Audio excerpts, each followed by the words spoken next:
Mga Kalingap, welcome back to my YouTube channel. Magandang araw po sa lahat. Sa Amanda ko kayo ng mundo naroroon ngayon. At ito nga guys, no, panibagong araw, panibagong reaction po tayo ulit mga Kalingap, no?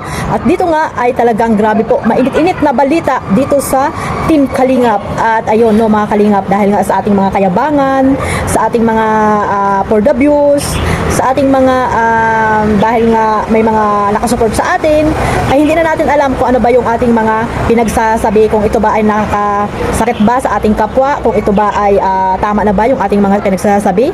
Kaya nga sabi, no, think before you click mga Kalingap, dahil nga dito, no, ay nagsabi na daw po di umano ang nanay po ni Edo na may kakasuhan na po mga Kalingap, no. Kakasuhan na po itong si Red Sane, no, mga Kalingap, no. At ayan po, no, nakakalungkot dahil nga tayo dito sa community ng Kalingap ay para magkaisa, di ba? One family, one Kalingap. Pero bakit ganito na ang nangyari? Si Kuya Bal, no, inaayos niya po ang mga problema po dito sa Kalingap, no. Naayos na po ni Kuya Bal yan, kaya nga pinaakyat na nga po sila doon sa Karaba para maayos na po, para matigil na ang ngaw-ngaw ng bawat isa mga Kalingap. Kahit even nga si Kalingap Rab, di ba, sinabi niya na bawal nang mag-topic, no? Bawal nang i-topic si Beyonce at si Kalingap Edo, pero patuloy pa rin po. At ayun nga po mga Kalingap, humantong na sa mga ganyang usapin, no? At ayun nga, kanina lang, di ba mga Kalingap, nag-live din ako tungkol doon sa sinabi ni Red Sane na grabe po yung paninirang puri na ito mga Kalingap dito kay Kalingap Edo, di ba? Nakakaawa naman po si Kalingap Edo, no? Tahimik lamang, pero ganyan po yung ginagawa nila, no? Na pilit nilang sinisiraan sa mga supporters po ni Kalingap Edo mga Kalingap, no?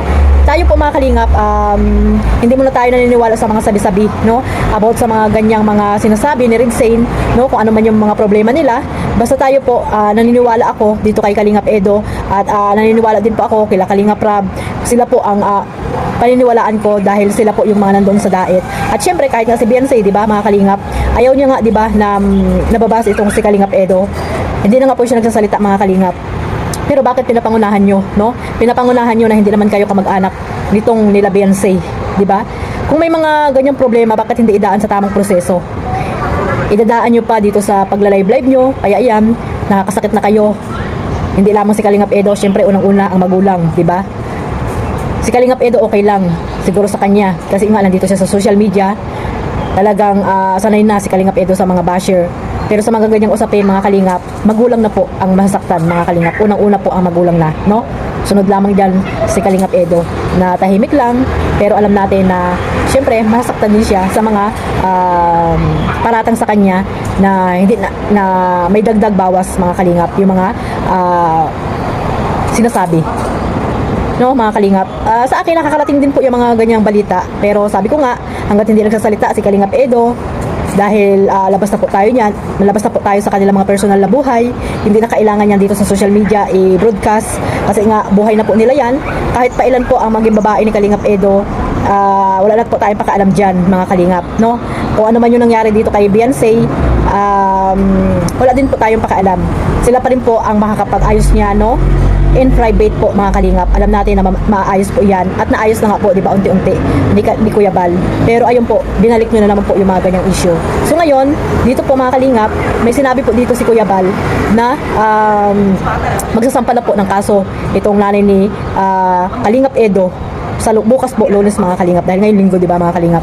Bukas po, Lunes, ay magsasampa na po ng kaso laban dito kay Red Sane sa kanyang paratang kay Kalingap Edo. So ayan, harapin, no? Harapin na lang ni Red Sane yan, na kanina lang din ay nag-live po siya na parang sinasabi niya pa dito yung mga utang na loob at pakikisama daw, kasi nga may nag-comment daw doon, no? Pangalawang beses daw kasi nangyari yon, no? Pangalawang beses daw nangyari. Nung una pa daw ay 17 years old si Beyonce, 17 years old. Tapos yung sinabi nila doon sa live kanina, narinig ko na dahil nga daw sa utang na loob at pakikasama, kaya nga daw hindi nagsusumbong itong si Beyonce. So gaano ito katotoo mga Kalingap, no? Na yan yung sinasabi nila dito sa kanilang live. So ibig sabihin sa mga ganyang sinasabi nila, parang hindi na nila iniisip yung mga taong tumulong sa kanila, no? Si Red Sane, unang-una yan si Red Sane, no? Simula nung pumunta yan sa Kalingap, kilalang kilala ko yan sa Red Sane mga Kalingap, no? At si Dr. Lab. Hindi naman sinasabi nila Kuya Bal, nila Kalinga Prab yung mga utang na loob na yan. Kayo lang yung nagsasabi niyan. Yung ibang mga viewers lang nagsasabi niyan lagi. Yung mga utang-utang na loob na yan. Wala ang sinasabi sila Kalinga Prab na ganyan at si Kuya Bal, no? Sa ganyan mga pananalita nyo, no? Ikaw Ridzen, wala ka ng respeto dito sa mga taong tumutulong sa iyo. Kung gaano ka tinulungan din ni Kalinga Prab, no? Huwag na sa utang na loob, baka sabihin nyo utang na loob na naman. Respeto po, no? Respeto, yun na lang po ang sana na iniisip nyo dito sa mag-ama, di ba? Yun na lang sana.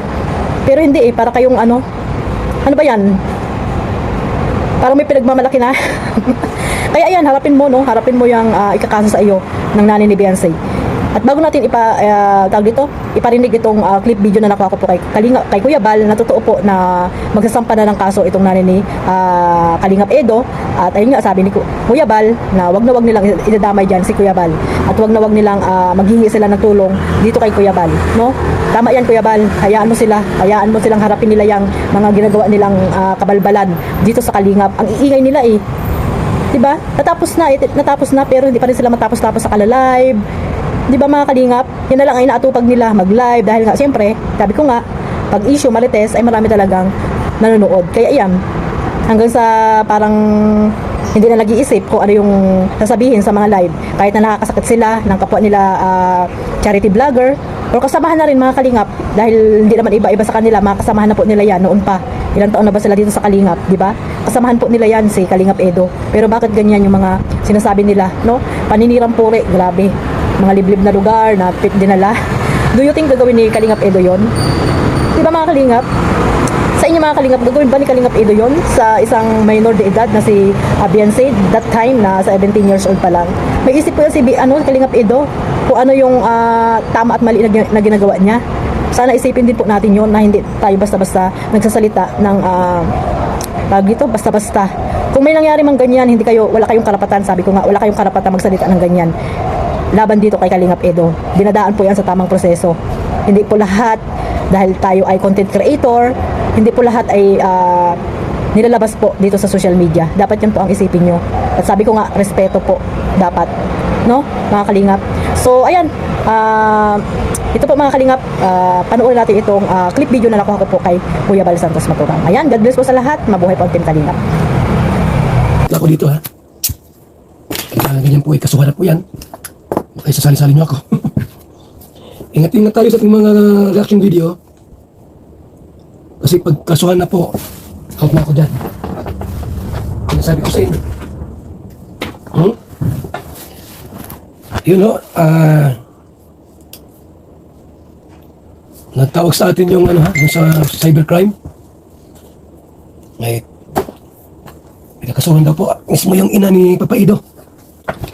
Nako, sabi ko, tinapos ko na nga yung issue na yan. Pinapatuloy nyo pa. Di ba? Yung issue po ni Ido ay tinuldukan ko na po yan. Last week pa. Even si Kalingap Prab, tinuldukan na.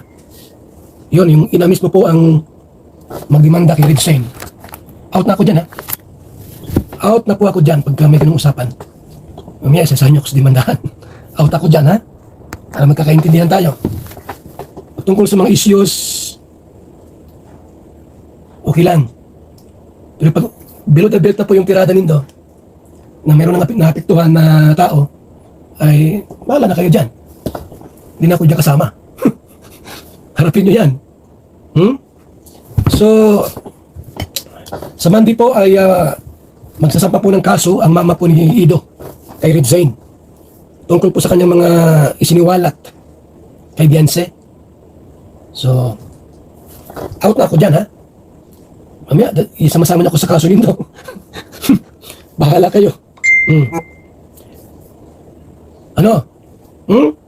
Yung mga pasabog ninyo na wala sa tama, wala sa hulog, problema niyo po yan. Sabi ko sa inyo ay, may aalma talaga. So, umalma po yung mama ni Ido. At bukas po ay formal magsampa ng kaso kay Ridzen sa cybercrime. Tungkol sa pasabog niya, na yun nga, kung narinig niyo po, yung